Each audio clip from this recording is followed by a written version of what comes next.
এক গ্রামে একটা ছোট কবুতর থাকত, খুব শান্তশিষ্ট, কিন্তু সব সময় ভয় পেত।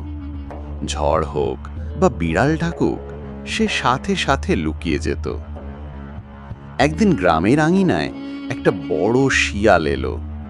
সব পাখি ভয়ে কাঁপছিল। কবুতর তো গিয়ে উঁচু ডালে বসে কাঁপতে লাগলো। কিন্তু সেই আঙিনায় ছিল এক সাহসী মুরগি।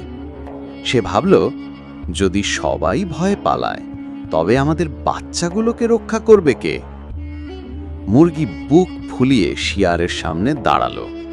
ডানা মেলে জোরে ডাকতে লাগলো, ঠোঁট দিয়ে ঠুকরো দিতে লাগলো।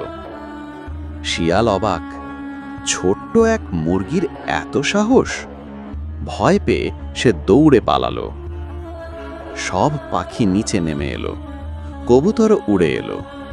সে মুরগিকে বলল, তুমি আমাদের বাঁচালে, তুমি সত্যি সাহসী।